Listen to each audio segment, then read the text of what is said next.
Vamos retornando, e aí quem quiser já começar a comentar, fazer sua participação, será muito bem-vindo. Vocês estão muito caladinhos hoje, eu não gosto de me sentir sozinha assim, não.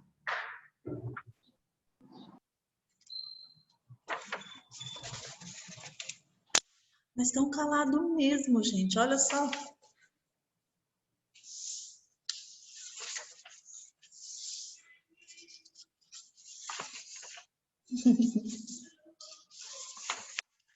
Josué, você chegou um pouco mais tarde hoje, aí você vai ficar caladinho? Eu tô refletindo sobre a vida. Acordei reflexivo hoje. Eita. E aí, gente, alguém já passou por um momento de que alguém pediu para você fazer uma autoavaliação? Eu acho que sim, na faculdade de vez em quando tem um professor que pede para vocês darem nota para si mesmo. Como que é essa experiência? Eu estudei do sexto ano até o final do ensino médio em um colégio que todos os bimestres a gente tinha que fazer uma autoavaliação e isso compunha a nossa nota. A gente recebia um papel, tipo uma prova mesmo, para a gente marcar as nossas habilidades e no final dar uma nota e era de assiduidade, frequência, participação, essas coisas assim. E metade da nota era de nossa atribuição e a outra metade era discutida com o professor. Mas não era um único professor, era na sala dos professores. Os professores discutiam a nota de cada aluno particularmente. E se eles achassem que a nota que o aluno deu para si não assim condizia muito com a realidade, eles chamavam o aluno particularmente para poder discutir sobre isso. Então, eu fui do sexto ano até o terceiro do ensino médio fazendo essas autoavaliações desde pequena. E vocês consideram isso como positivo? O que você aprendeu com isso? Era difícil, porque às vezes a gente se sentia mal de reconhecer alguma coisa boa que a gente tinha feito, porque quando você tem que fazer, porque a gente falando assim é muito fácil, a gente pensa, ah, tá, eu tenho que reconhecer as minhas habilidades, eu tenho que reconhecer as coisas que eu faço. Ao mesmo tempo, eu tenho que reconhecer aquilo que eu não sou boa ou que eu falhei em alguma coisa. E era muito complicado, porque às vezes a gente.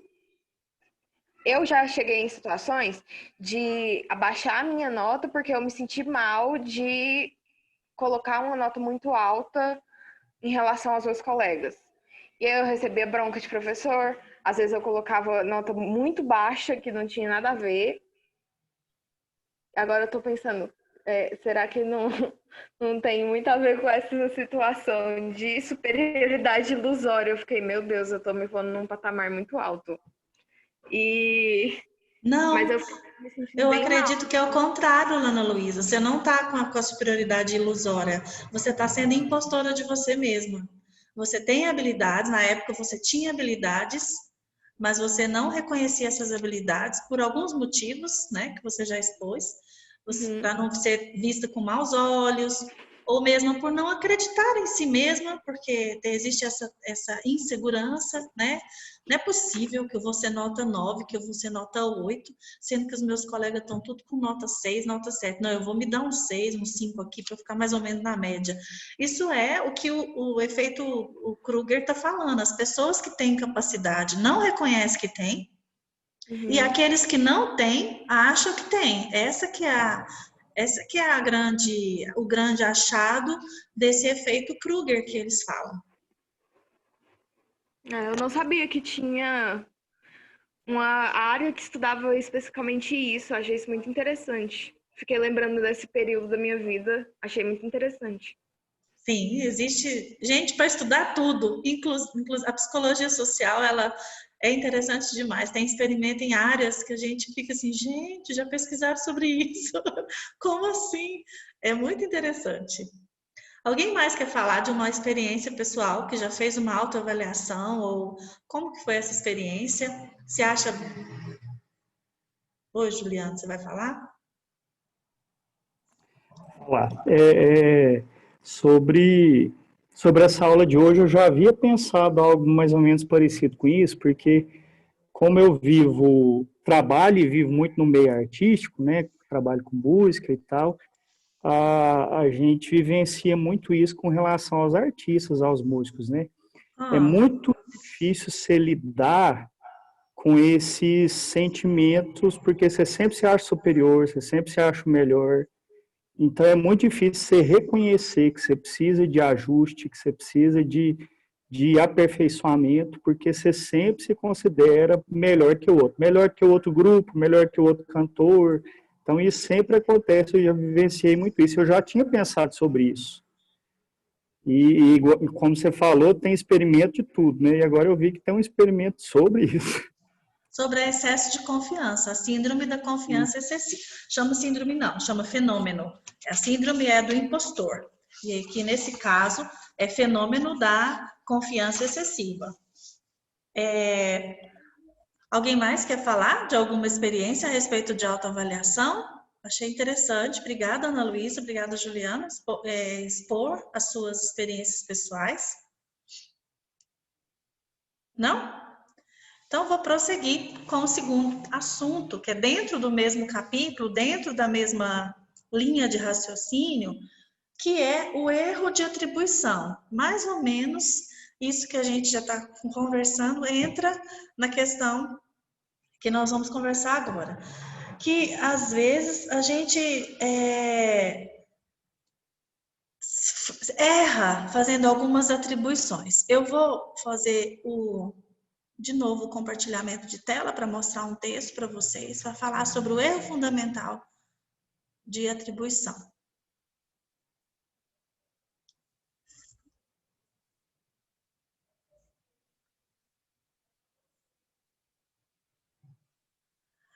Aqui de novo está falando da chuva de ideias, da chuva de informações que a gente tem no dia a dia, que nós estamos com esse chamado overload, né, com excesso de informações muito grande.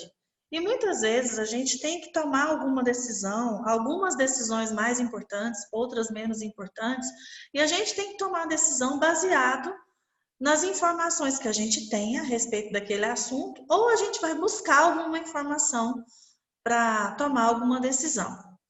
E por serem muitas informações, e a gente não ter tempo, às vezes, de avaliar minuciosamente, a gente acaba usando um viés. Lembra que eu chamei a atenção da palavra viés no outro texto, aqui aparece de novo? Que esse viés é chamado de erro fundamental de atribuição, também conhecido como viés de correspondência. Ou seja, como o nome diz, né? O próprio nome está dizendo, erro fundamental de atribuição é aquilo que afeta, aquilo que distorce algumas definições, algumas atribuições que nós fazemos. Às vezes a gente tem uma tendência de superestimar as nossas disposições ou motivos pessoais internos, e às vezes a gente subestima a importância de externa, a ideia externa, a opinião das pessoas, o comportamento e a interpretação baseada em ideias de outras pessoas.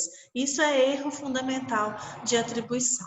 Foi feito um experimento que se chama Experimento de Castro, porque é sobre a vida de Fidel Castro.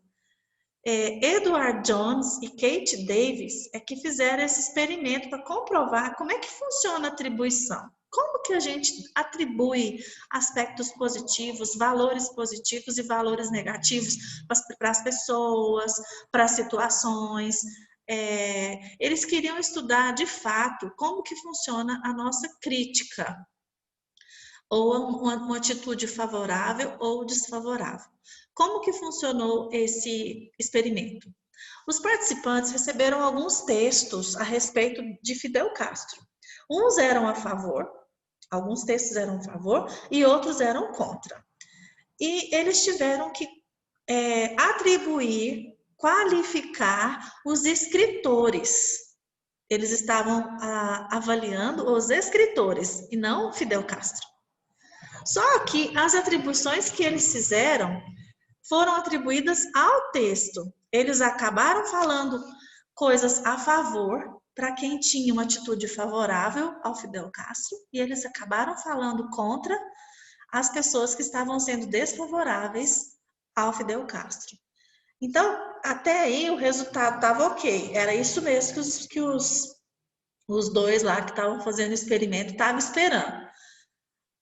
Só que aí eles comunicaram para os sujeitos da experiência que quem escreveu o texto, eles tinham escrito com liberdade, eles não tinham sido forçados a ser a favor e nem contra. Cada um estava escrevendo de acordo com o que acreditava mesmo. E tinha sido de forma aleatória, eles tinham sido sorteados, que cada escritor tinha jogado uma moeda para cima e dependendo do resultado, eles teriam que escrever ou contra ou a favor. A partir desse momento, os pesquisadores, eles estavam fazendo o quê com o sujeito do experimento? Eles estavam dizendo que existiam atribuições externas. Quem escreveu não escreveu a sua ideia sobre o Fidel Castro, escreveu porque foi mandado escrever, ou a favor ou contra. Tinha sido um sorteio. Mesmo assim, gente, as atribuições continuaram sendo as internas. Se a escrita era a favor, eles achavam que o autor era a favor, e se a escrita era contra, eles achavam que o autor era contra, independente do motivo que tinha levado eles a escrever. A nossa mente faz isso.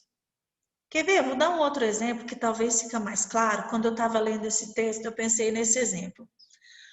Às vezes tem um advogado que ele vai defender um réu porque o papel dele, ele foi contratado, o emprego dele é defender aquele réu.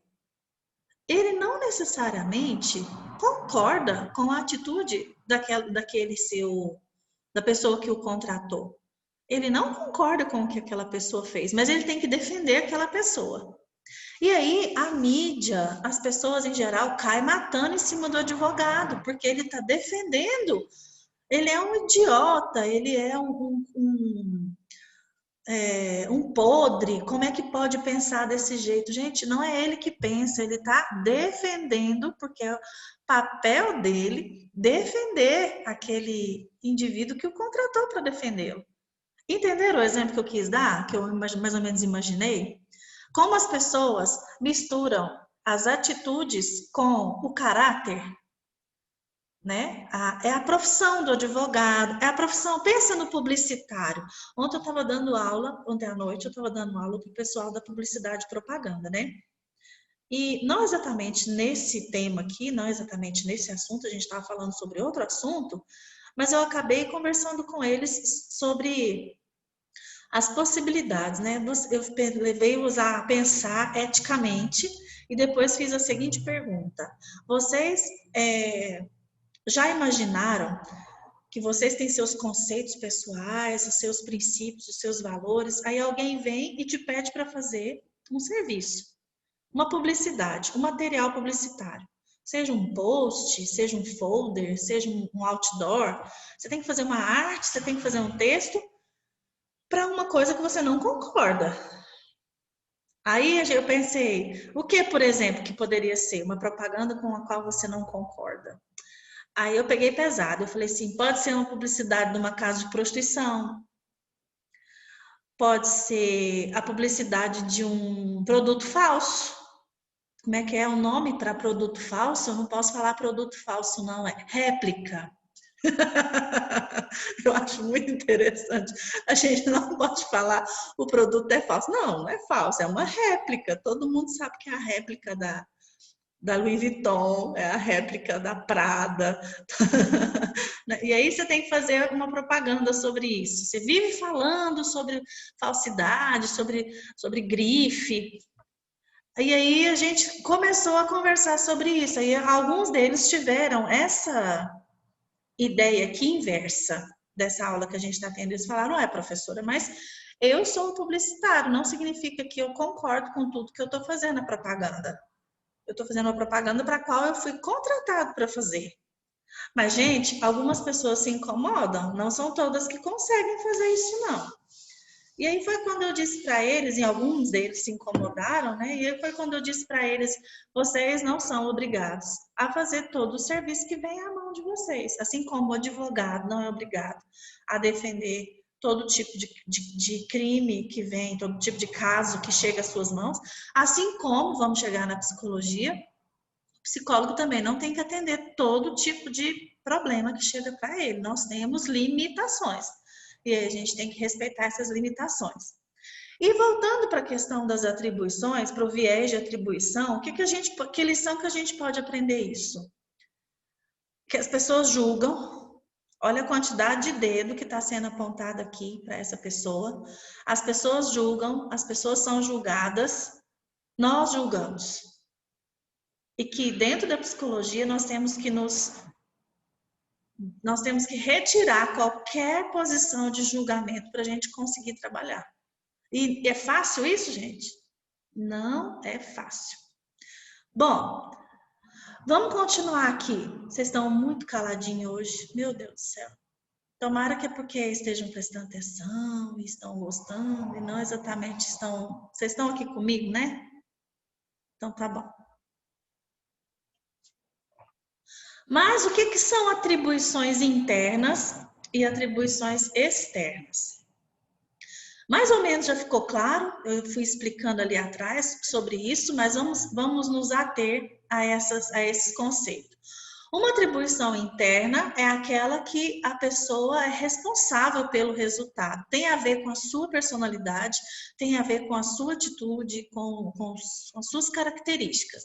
Por exemplo, se alguém que eu não gosto muito, gente, falhar numa prova ou for demitido do trabalho, eu vou atribuir isso a ele. Eu vou falar, ele não passou nessa prova porque ele é burro. Eu vou falar, ele não passou porque ele foi demitido porque ele é um preguiçoso, porque ele é um incompetente. Eu não gosto da pessoa. Aí eu fiquei sabendo que ele foi demitido, então eu vou acusar com atribuições internas. Eu vou chamá-lo de burro, de preguiçoso, só que burrice e preguiça não são características estáveis de uma pessoa. A pessoa pode ter preguiça em algum momento, a pessoa pode não entender sobre determinado assunto, ser considerada ignorante para aquele assunto, mas ser burro e ser preguiçoso não é uma característica estável. Então, se por outro lado eu gostar dessa pessoa e ficar sabendo que ela perdeu o emprego, que ela não passou numa prova, eu vou culpar quem?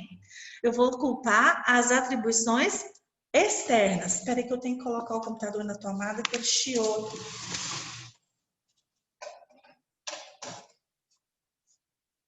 Pronto. Aí eu vou dizer, olha, que isso? Você não deu conta porque seu dia foi ruim, você não passou nessa prova porque as condições físicas para você fazer aquela prova eram condições inadequadas. Você foi demitido, mas é porque seu chefe é incompetente, ele que não te valoriza. Então eu vou colocar tudo atribuído ao externo, eu não vou atribuir internamente. Então, o que é erro fundamental de atribuições? Existem diversas teorias que tentem explicar como é que surge esse erro de atribuição, porque ele pode vir ou de atribuições internas ou externas. Mas a gente não tem muita conclusão de como que esse erro fundamental é produzido. O que a gente sabe é que existem várias teorias e várias hipóteses. Uma das hipóteses que muitas pessoas usam é a da teoria do mundo justo. Vocês já ouviram falar da teoria do mundo justo? Algum professor já conversou com vocês sobre isso? Não? Que legal! Então eu vou conversar com vocês sobre a teoria do mundo justo. Quem conhece a história de Jó? Da Bíblia mesmo. Ana Luísa conhece, Juliano conhece. Estou vendo só vocês. Josué, você conhece a história de Jó? Já ouviu falar? Não? Na Bíblia tem uma história, tem um livro que se chama Jó, e conta a história de um homem que ele era muito, muito rico, muito, muito feliz, muito, muito cheio de sucesso na vida pessoal, na vida financeira, na vida conjugal, feliz com a esposa, feliz com os filhos, muito rico, rebanho disso, rebanho daquilo. E aí o diabo falou para Deus assim: numa reunião que eles tiveram lá.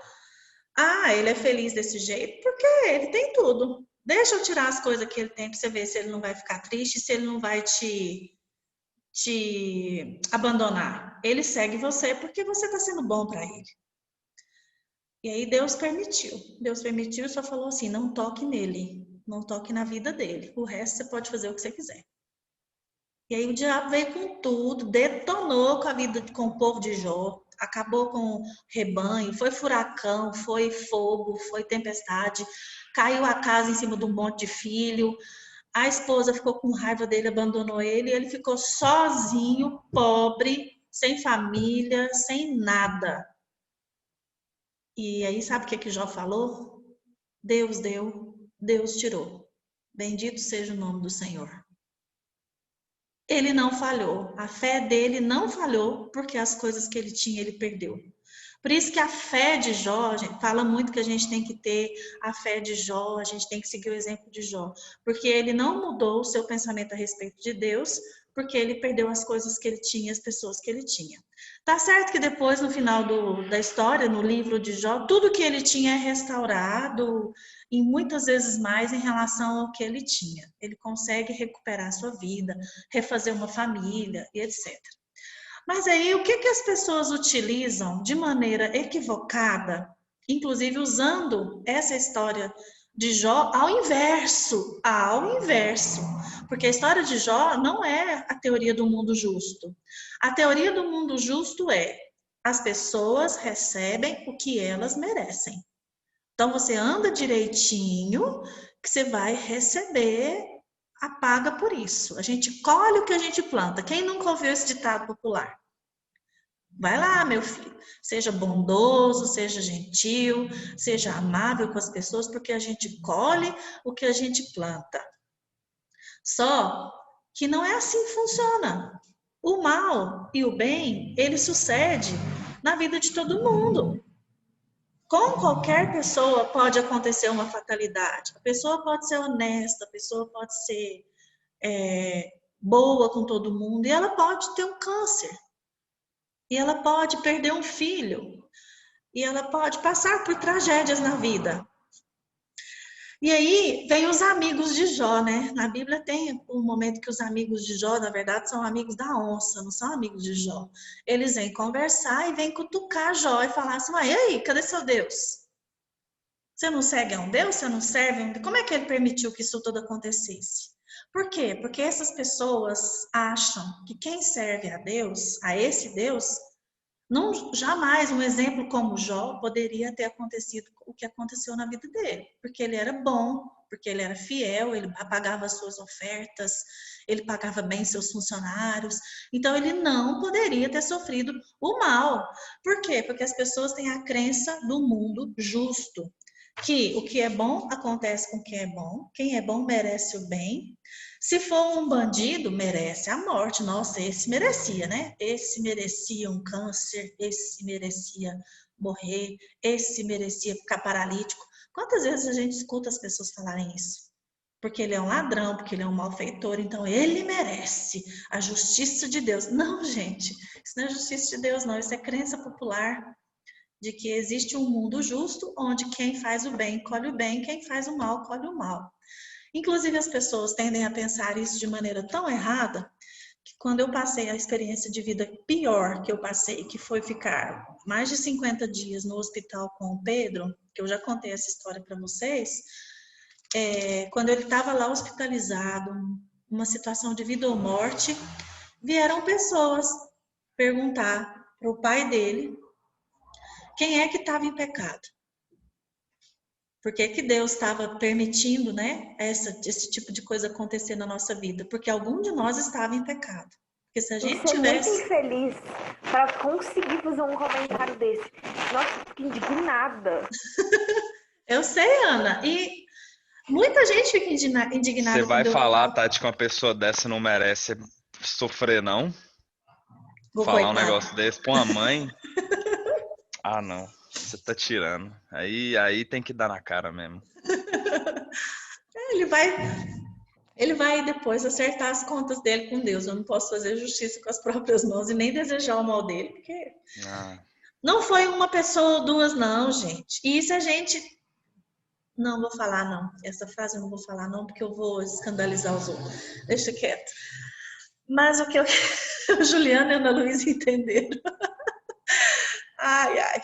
Bom, o que eu queria dizer é que as pessoas têm essa ideia.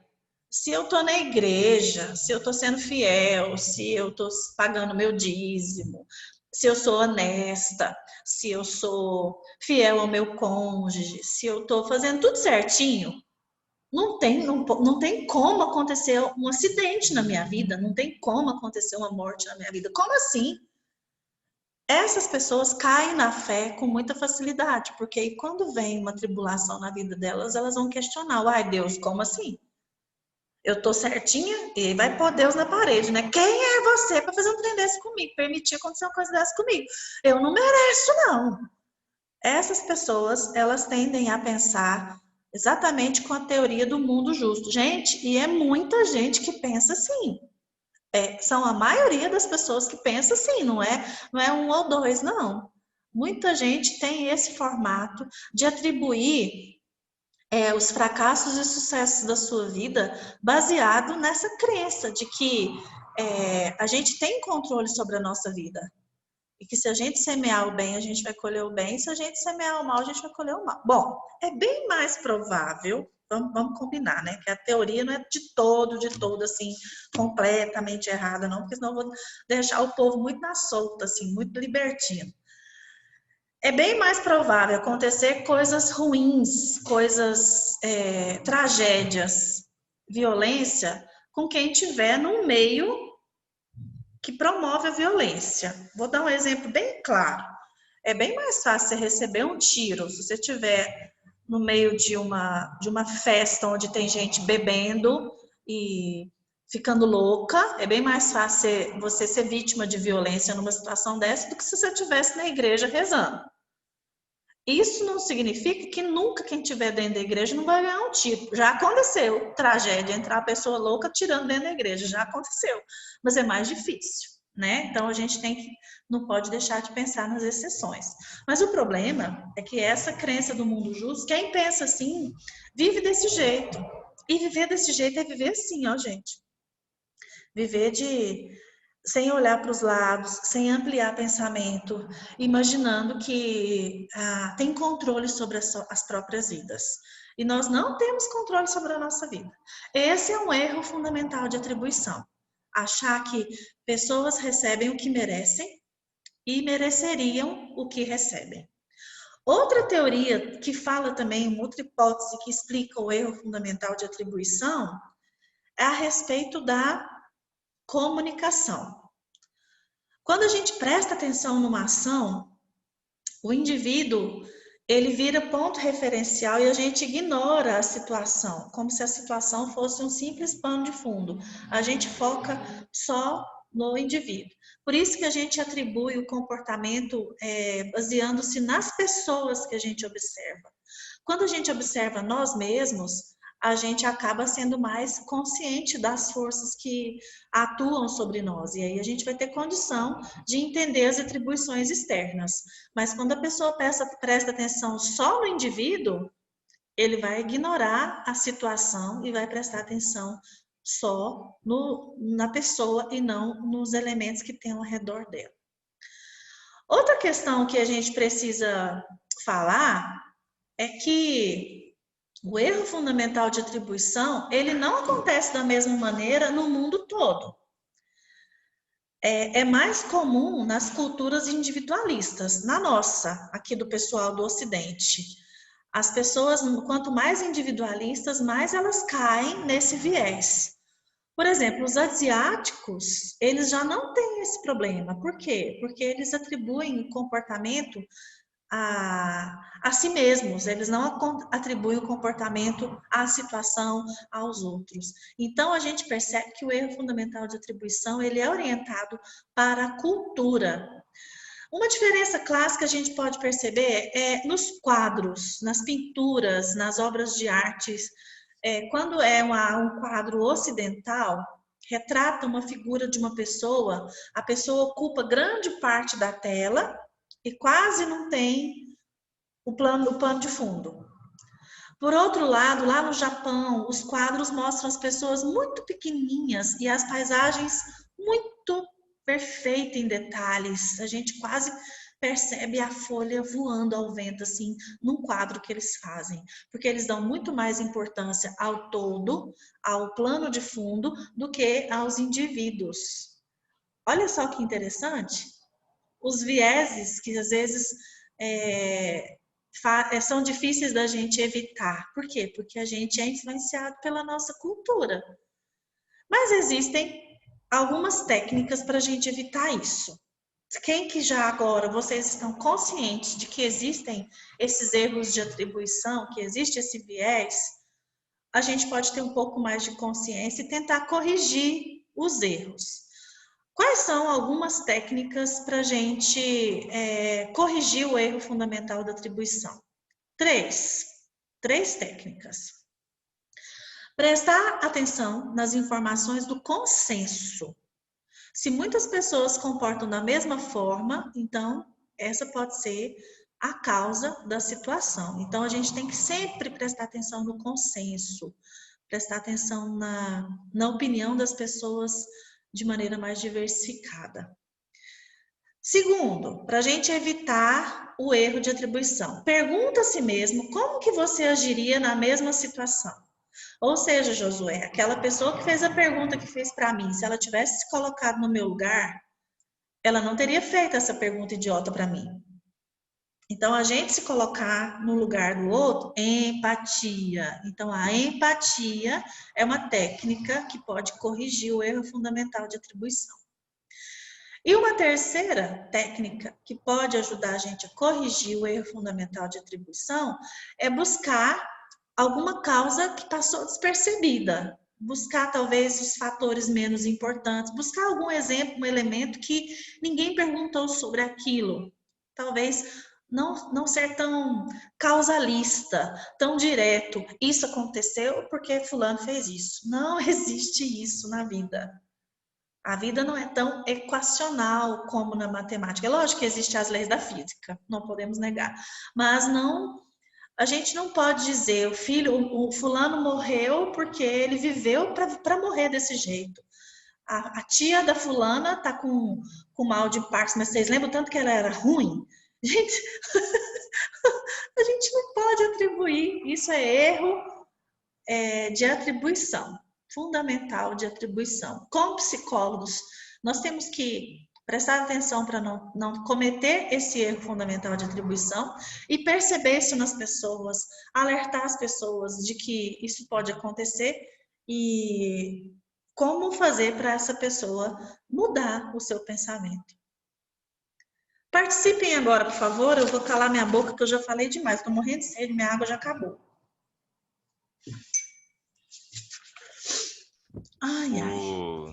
Eu lembro, eu nunca vou esquecer de uma frase que a Marian falou uma vez, Jean Paul Sartre. Não importa o que as pessoas fazem para você, importa o que você faz com o que as pessoas fizeram para você, né? É só a gente pensa, eu penso nisso toda vez que alguém age de alguma forma que me atinge e eu falo assim, se essa pessoa tem um problema comigo, é um problema dela, não é? Eu não tenho que me preocupar com isso. Ela que tem que se preocupar. Uhum. Então, a gente tende a tirar as nossas responsabilidades das coisas e jogar elas para os outros. Ah, eu fui demitido porque o meu chefe. Ah, eu fiz isso porque Deus. Ah, eu fiz isso porque não sei o quê. Então, acho que se a gente, além de da parte empática, a gente tivesse um pouco mais de responsabilidade com as nossas atitudes, essas coisas não aconteceriam, Tati. É o que eu penso. Que bom. Que bom que você pensa assim. Mais alguém? Não? Bom, tá faltando uns 5 minutinhos ainda para acabar esse link, mas nós terminamos o conteúdo de hoje. Eu quero agradecer vocês que participaram da aula de hoje. Eu vou copiar esses 2 textos que eu utilizei e vou anexar tanto no Liceu quanto no AVA, para vocês terem acesso a eles para estudar. O que é a matéria da prova? Tudo que a gente viu nas aulas desde o primeiro dia de aula até hoje. o que é psicologia social, a história da psicologia social, o conceito de influência social, conformidade, normalização, obediência. Semana passada a gente falou sobre as falsas memórias e hoje a gente falou sobre erro fundamental de atribuição e a gente também falou sobre o poder da intuição, né? Então, todo o material está na plataforma AVA. Todo o material, todas as aulas que nós tivemos foram gravadas e estão disponíveis também. Vocês podem, se quiser, ouvir de novo a aula para poder gravar melhor o conteúdo. Enfim, eu acho que... uma coisa que eu também gosto de deixar claro, eu não vou brotar questão de coisa que a gente não conversou, tá? Pode ficar tranquilo, tudo que eu cobrar na prova são coisas que a gente tem conversado aqui, que está em algum lugar do texto que a gente apresentou para vocês, eu não vou tirar da cartola alguma coisa, pode ficar tranquilo. As perguntas não serão tão fáceis e boazinhas quanto foram as perguntas do pós-aula,